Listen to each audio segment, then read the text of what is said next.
Aussi rude que l'hiver, par Quentin Clément. Partie 23. Résumé de la situation. Obtenant la victoire lors de la grande bataille, l'alliance des clans du Nord a permis à Adonar d'utiliser la puissance emmagasinée dans ses cannibales pour reprendre une forme humaine. Accompagné de ses disciples, il s'est retiré en un lieu inconnu, d'où il compte bien continuer sa guerre secrète. Mineros et Kriagos ont fait une trêve afin de combattre la menace d'Adonar. Mais les deux vieux ennemis ne s'accordent aucune confiance. La seule raison forçant Kolgar à tenir sa parole étant la promesse de l'ordre des druides d'exempter la capitale Kriagos de l'obligation qu'un druide siège à son conseil. Almus et Adania préparent leurs forces pour les luttes à venir, mais gardent un œil sur ce nouvel allié qui n'attend qu'une occasion de les trahir. Ravagée par l'attaque des cannibales, la capitale Indus n'avait plus personne pour la diriger alors que Yurgad, le champion du clan, a trouvé la mort sans que le roi Glorgeur n'ait laissé d'héritier. C'est alors qu'est arrivé Tiner, le frère de Glorgeur et souverain légitime du clan Indus, à la tête d'une armée de mercenaires appelée les Loups Sanglants. Déterminé à faire tomber Adonar, il a exigé de ses vassaux d'envoyer des renforts aider à la reconstruction de la capitale, mais aussi des guerriers. Mais Tiner est un homme colérique et sadique que tous craignaient de voir monter sur le trône. Une partie du territoire Goeth a été dévastée et la capitale se remet de l'attaque qu'elle a subie. Dalos ayant trouvé la mort au combat, un nouveau roi doit être élu. Erdur, champion du clan qui avait été désigné comme successeur par Dalos lui-même, est le grand favori, alors que Derin, champion de Tarin, et Dania, championne de Magur, ont décidé de se retirer de la compétition par respect pour la mémoire du roi héros. Mais Razar et Obran, les deux chefs de village qui voulaient voir leur champion monter sur le trône, ont fait connaître leur mécontentement face à cette décision. Vodiar, sous les ordres d'Elgur et des guerriers d'Erin, voyage à nouveau avec les Fianna dans le but de trouver un moyen de vaincre Adonar. Pour cela, ils devront d'abord rassembler tous les groupes de Fianna dispersés aux quatre coins des terres de l'Arc. L'encapuchonné, quant à lui, garde précieusement le corps d'Adania, ainsi que le médaillon qui lui permet de la maintenir en vie. Quant à Argor, il a été porté disparu après les combats de la capitale Goeth et cherche à retrouver Adonar pour le mettre à mort et venger son clan. 8e jour du mois de l'Aulne, ville de Rorik, territoire Mineros. Diina, druidesse du clan Kriagos et Kolgar, honoré roi du clan Kriagos, je vous salue et je vous remercie d'avoir répondu positivement et pacifiquement à notre invitation. Greygun salua ainsi très rituellement les deux invités de marque qui venaient d'entrer dans la salle de guerre de Rorik. Il parla avec une grande courtoisie, même exagérée, inquiet que la moindre parole déplacée pût briser la très fragile alliance entre les deux ennemis séculaires qu'étaient les Mineros et les Kriagos. Ils avaient fait long voyage depuis leur capitale, laissant le champion Julcar diriger la ville. Kolgar avait confiance en ce bon élément qui avait sauvé sa vie à la bataille de Vidial, mais pas en sa capacité à mener et à ordonner. Il avait encore beaucoup à prouver. Il n'y avait donc dans cette salle que Diina, Kolgar, Greygun et Almus, rois et druides des deux clans. « Nous sommes honorés d'être ainsi reçus, » répondit Diina. « Je pense pouvoir parler au nom du roi en disant que nous avons été étonnés par votre invitation à un conseil de guerre. » Les deux druides ayant, comme le voulait une vieille tradition, parlé les premiers, Almus se permit de répondre à la question. Cela fait une semaine aujourd'hui que nos forces se sont alliées pour venir en aide à la capitale Goeth. Je voulais connaître vos projets pour l'avenir. T'es inquiet que je retourne mes armes contre toi, et tu as bien raison, nargua Kolgar qui brisa de cette simple phrase le ton cordial avec lequel la réunion avait commencé. Ce village était à moi il y a peu, et il le sera encore très bientôt. Tu ne l'as pas gardé très longtemps, répondit sèchement Almus. À ta place, je ne me vanterai pas d'avoir pris un village désarmé pour le perdre moins d'un mois plus tard. Je vous en prie, messieurs, intervint Greygun. Ne vous parlez pas comme à des ennemis ici. Nous sommes entre alliés. Il tourna un regard accusateur vers Kolgar qui haussa les épaules. Ouais, c'était l'accord. Allié tant qu'Adonar n'est pas tombé, ennemi mortel ensuite. Je respecte mes accords, comme tout le monde. Diina se sentit visée. Elle posa sur le roi un regard franc. Les druides sont les garants de notre civilisation. L'honneur leur est beaucoup plus naturel qu'à toi. Nous respecterons nos accords et tu seras affranchi de l'autorité de notre ordre. Alors oui, nous sommes alliés, sourit Kolgar. Ensuite, mon peuple sera libre. Il soupira. Ah, qu'il me tarde de me débarrasser de toi, druidesse. Crois-moi, j'ai les meilleures motivations pour faire en sorte qu'Adonar soit arrêté au plus vite. l'ordre peut compter sur moi en tout point. Greygoon ne souriait pas. Il voyait d'un très mauvais œil que cette jeune femme ait pris la décision de passer à tel marché avec Colgar. Il tenta malgré tout de se concentrer sur le positif. Bien, dans ce cas, Adonar ne restera pas de ce monde encore longtemps. Avec nos deux clans, c'est l'entièreté des terres du Nord qui sont alliées. Je n'ai pas encore eu de nouvelles des Goeth et des Indus, qui sont actuellement sans roi, mais d'après les rumeurs, Tiner sera en route pour prendre le pouvoir laissé par son frère. Nul doute qu'il se joindra à nous, il ne refusera pas cette guerre. Quant aux Goeth, je ne les imagine pas laisser la mort de Dalos impunie. À part les Roniaques, les plus grandes puissances du centre sont avec nous, et même des clans plus modestes qui pourtant n'ont pas subi les attaques des cannibales, mais veulent offrir leur soutien. Quant au sud, ils ont subi les premiers les ravages d'Ogdur et des cannibales. Ils se remettent difficilement, mais nous recevons régulièrement des messagers promettant des guerriers lorsqu'il faudra affronter l'encapuchonné. Cette armée sera la plus grande jamais levée, s'impressionna Almus, rêveur. Des centaines de milliers de guerriers des terres de l'Arc contre une poignée des adeptes d'Adonar, répondit Colgar. Il n'a pas la moindre chance, il sera écrasé comme un insecte. Il reste encore à le trouver, intervint Diina. Nous n'avons pas la moindre information au sujet de sa situation. Elle avait raison, mais il fallait voir les choses clairement. Adonar s'était fait l'ennemi des plus grandes puissances du pays et n'avait pas le moindre allié. Son problème était réglé avant même d'avoir commencé. 8e jour du mois de l'Aulne, capitale Roniaque. Le clan Roniaque. On disait d'eux qu'ils étaient des marchands, des orfèvres, aimant l'or plus que la gloire. Pourquoi se battre et mettre sa vie en danger quand une bourse pleine pouvait acheter une armée? Quelques générations éduquées dans cette idée avaient fait de ce clan un lieu de commerce en tout genre, peu respectueux des traditions guerrières qu'enseignaient les druides, mais trop important si bien politiquement qu'économiquement pour devenir l'ennemi de quelqu'un. Dans ce genre d'endroit, n'importe qui possédant quelques objets anciens et ayant de la valeur pouvait s'y faire une vie, même le plus vil criminel. Quelques jours plus tôt, une dizaine d'hommes étaient entrés dans la capitale. Riches de nombreuses antiquités d'or et d'argent, ils achetèrent au roi une ferme située en dehors de la ville. Une semaine plus tôt, la famille qui y habitait et y travaillait avait contracté une étrange maladie qui avait décimé père, mère, frères et sœurs, ainsi qu'esclaves et ouvriers. On avait brûlé les corps et laissé les lieux à l'abandon, sans comprendre ce qui s'y était produit. On avait peur que la maladie ait persisté, ou soit l'œuvre d'une malédiction, ou encore que les esprits des habitants errent dans ce lieu où ils étaient morts trop vite.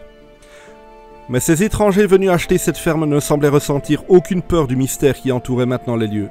Beaucoup se demandaient qui ils étaient, obéissant à ce mystérieux homme encapuchonné. Mais aucun Roniaque sensé ne refuserait l'argent d'un voyageur, aussi suspect fût-il. Personne ne se renseignerait sur eux, ni même ne parlerait d'eux aux druides avant que ces étrangers soient ruinés. Tant qu'ils rapporteraient, ils seraient en sécurité à la capitale.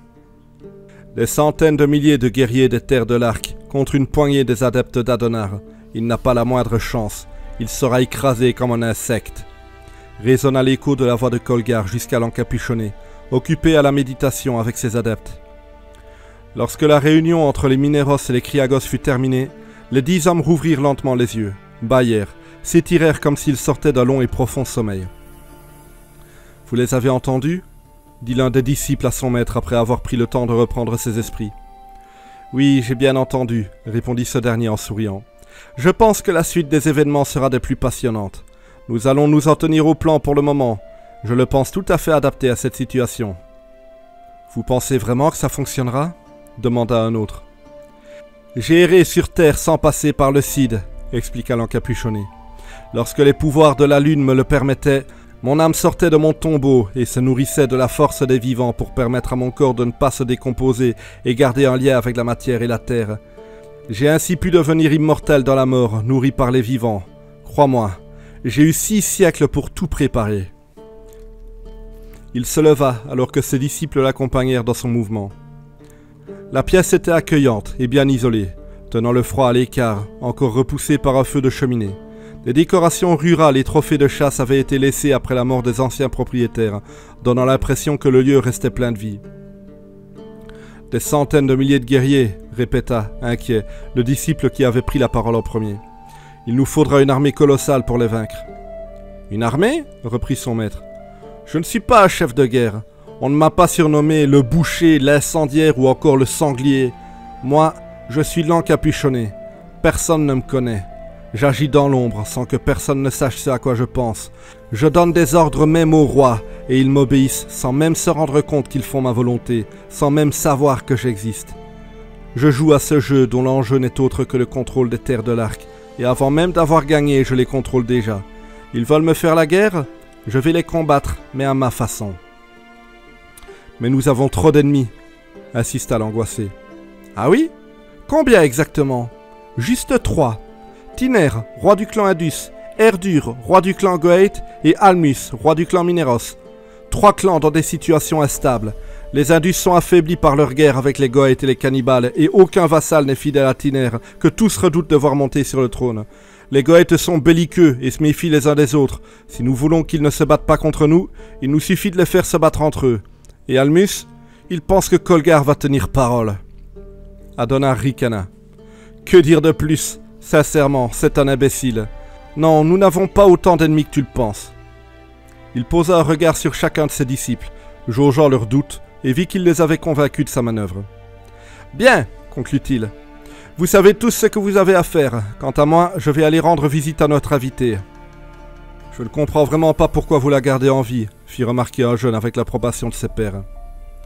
Pourquoi je la tuerais? Chaque fois que je dois tuer quelqu'un, c'est un échec, tu comprends? Tuer ne fait pas partie du jeu si on joue bien.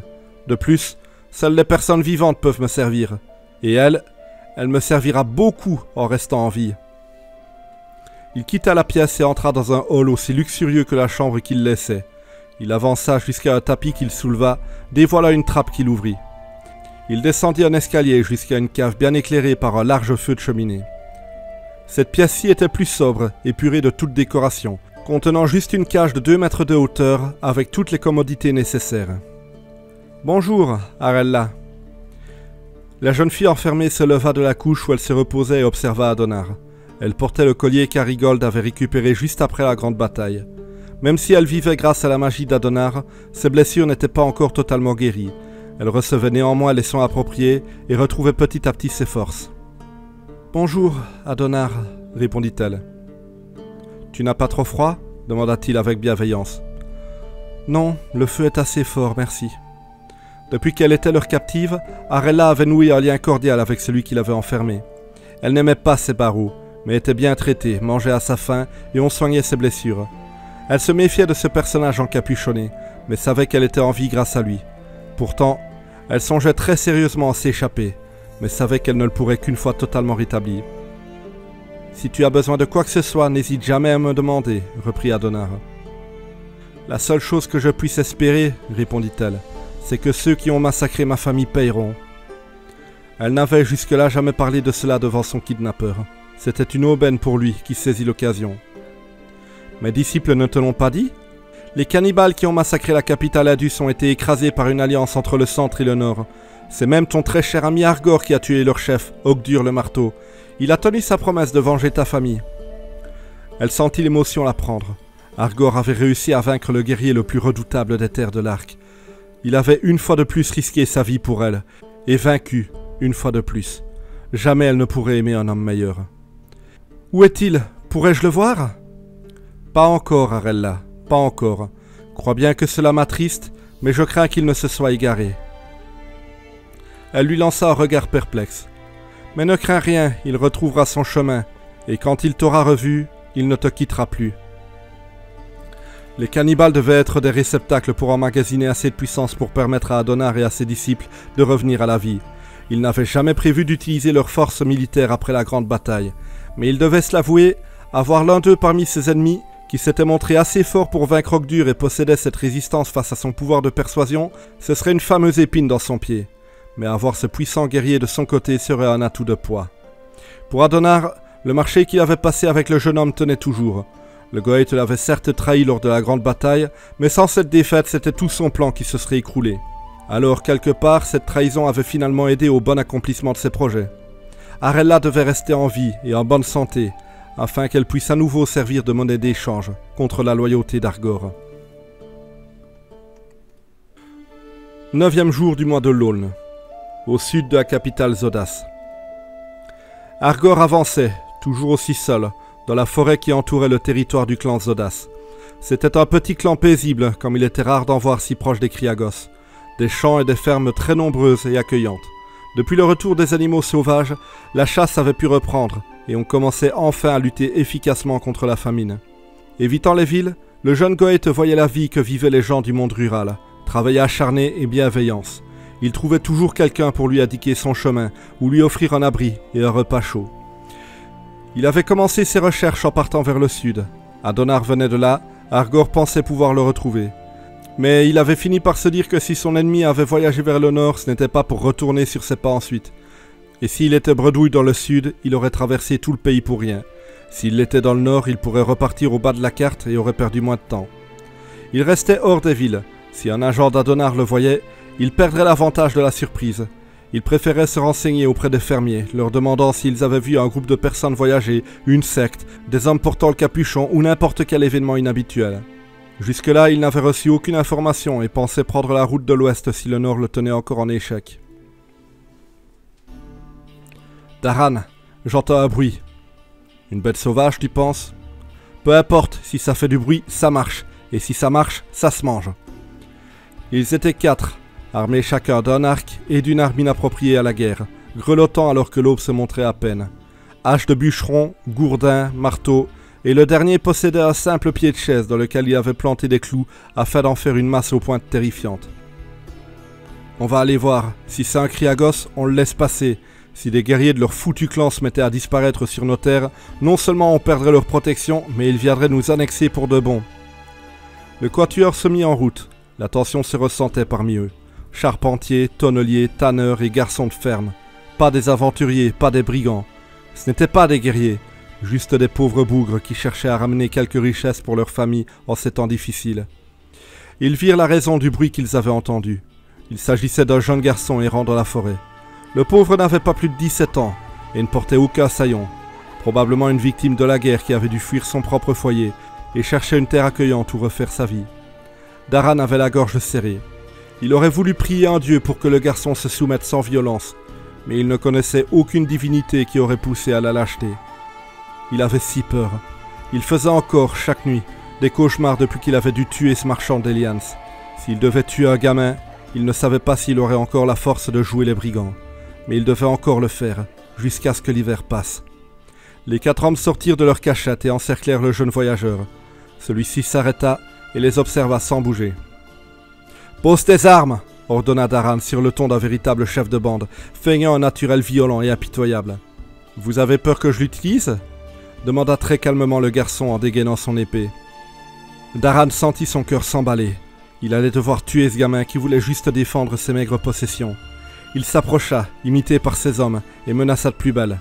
« Tu ne te rends pas compte? Tu t'attaques à des gens plutôt dangereux. » Le jeune répondit en souriant. « Vous savez, aussi dangereux soit un guerrier, il finit toujours par rencontrer un homme plus dangereux que lui.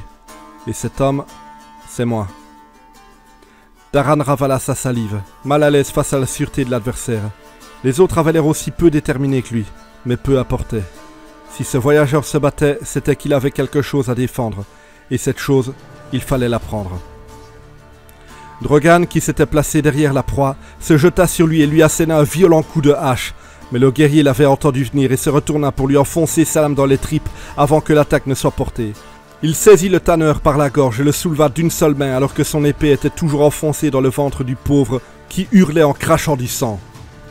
D'un geste aussi sec que puissant, le garçon rabaissa son arme, tranchant en deux le corps de son adversaire de façon verticale, du nombril à l'entrejambe. Il laissa ensuite tomber le corps de l'homme dont les hurlements firent place aux gémissements d'agonie, tandis qu'il se vidait de son sang et de ses intestins. « C'est un démon !» hurla Daran en pleine panique alors que ses 2 autres acolytes se jetaient sur le garçon. Celui qui possédait le pied de chaise à clous frappa la tête de l'ennemi qui recula de 2 pas sous la force du choc. Il se ressaisit et releva sur le brigand un visage déterminé, décoré d'un sourire carnassier. Il ne saignait pas du coup qu'il avait reçu. Le gourda du second s'abattit sur lui, mais il se saisit aussitôt du bras de l'assaillant et le brisa d'une simple clé, comme s'il avait s'agi d'une brindille.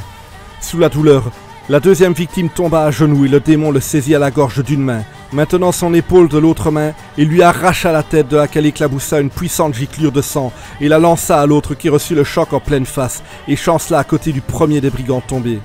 L'invincible se jeta sur lui et d'un coup de pied lui brisa une côte.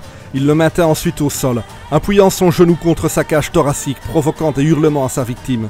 Il se saisit de l'intestin de celui mort un peu plus tôt et entreprit de l'enrouler autour du cou du troisième afin de l'étrangler. Daran observait la scène avec horreur sans oser bouger. Son ami se débattait vainement, couvert de sang, entre les cadavres de ses autres compagnons. « Tu te crois toujours dangereux maintenant ?» hurla le jeune fou à son attention. « Dès que ton ami aura arrêté de respirer, je vais t'arracher le cœur et après je vais le bouffer !» Pris de panique, le tonnelier fit volte-face et se lança dans une course éperdue pour sa vie. Il ne s'arrêta pas avant d'avoir atteint les limites de la ville. Il ne savait pas comment il avait échappé à ce démon. Probablement son ami avait-il mis du temps avant de mourir. Il entra dans la ville, serrant les dents jusqu'à sa modeste maison. Il fut accueilli par sa femme qui le salua avec un large sourire. Elle s'aperçut vite que quelque chose n'allait pas. Elle lui demanda de quoi il s'agissait, mais il ne répondit pas. Il prit celle qu'il aimait dans ses bras, plongeant sa tête contre son épaule, et sombra dans un lourd sanglot. Le troisième brigand avait fini par mourir. Étranglé sans pouvoir se défendre, il avait subi une longue agonie avant d'être enfin libéré. Argor se releva. Il observait la scène sans fierté. Sa tunique était couverte de sang. Il n'allait plus recevoir l'aide de qui que ce soit dans cet état. La neige tombait toujours, mais il retira son vêtement, ne gardant que ses brais et ses bottes restées propres. Le froid mordit violemment son torse. Il grelottait, mais se remit en route, espérant que la prochaine ferme qu'il croiserait lui offrirait un abri près d'un feu, et qu'on lui offrirait de nouveaux vêtements. Pendant ce temps, à la capitale Zodas, les Fianna présents allaient bientôt entendre l'histoire de Daran, et comprendre qu'un cannibale avait survécu à la grande bataille. Fin de la partie 23.